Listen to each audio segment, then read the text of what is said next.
am frequently approached by people who are in like emergency management master's programs or are considering going back to school to get degrees in emergency management, or people who are practitioners or are in some way working at an organization or in a position where they are going to be dealing with disasters. They often ask me something along the lines of, what are some books that I can read to be better educated on emergency management and disasters? I'm always like, great question. I have not been able to find a single book that I can just recommend to basically anybody that really explains like the basics of what people should know about emergency management. As far as I can tell, that book hasn't been written.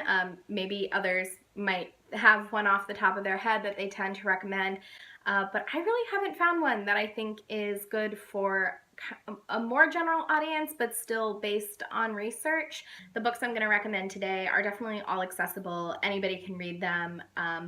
None of them on their own are really sufficient to tell you everything you should probably know about emergency management, especially if that's your profession, but these are definitely all a starting point, and I'll describe each of them. So if you are looking for a book along these lines, hopefully by what I say you can kind of pick what's best for you and what you're most interested in. The first book that I will start with is Emergency Management, The American Experience, 1900 to 2010 by Claire Rubin. This is the second edition of this book.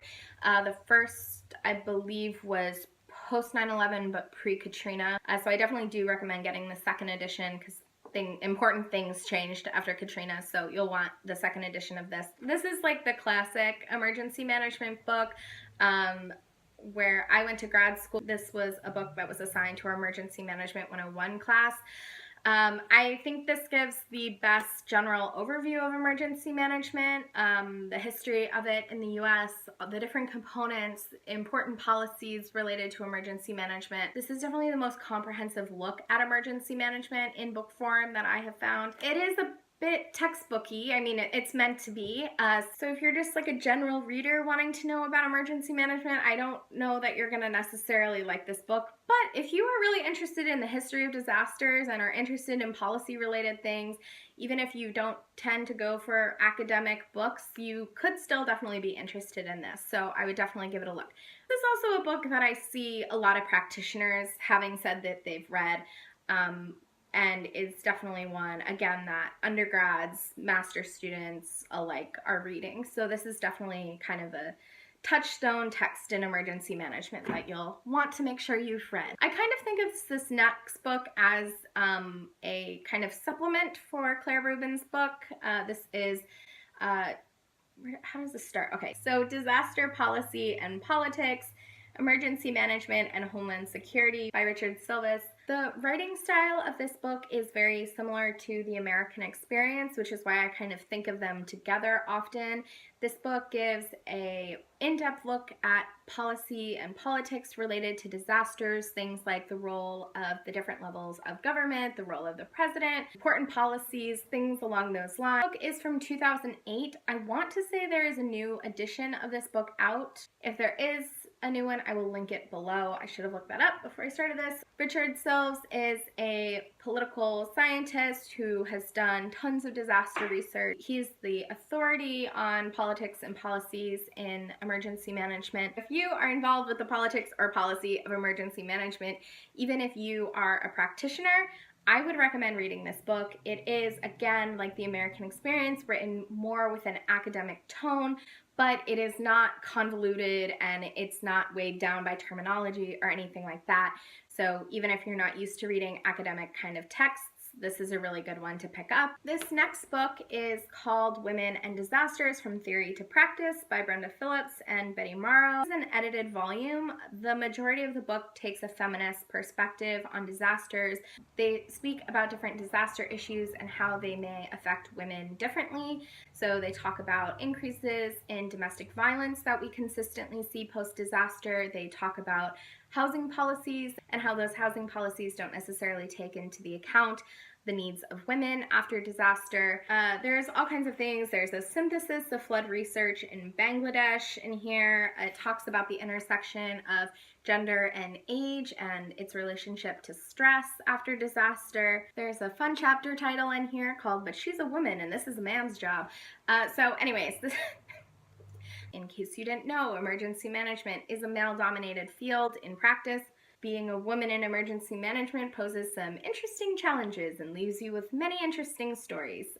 This is a really great book. I highly recommend it. I think of this book as kind of a first step in our understanding of women in emergency management. This book came out in 2008. Since it's come out, there has been more research done, although not as much as there should have been. I published an academic article on the issue of women and disasters, referenced everything that's in here, but also talked about how we need to be moving from talking about women as a vulnerable population and talk about what women's needs actually are as they differ from men's, and who is responsible for addressing those needs and what the solutions are for addressing those needs.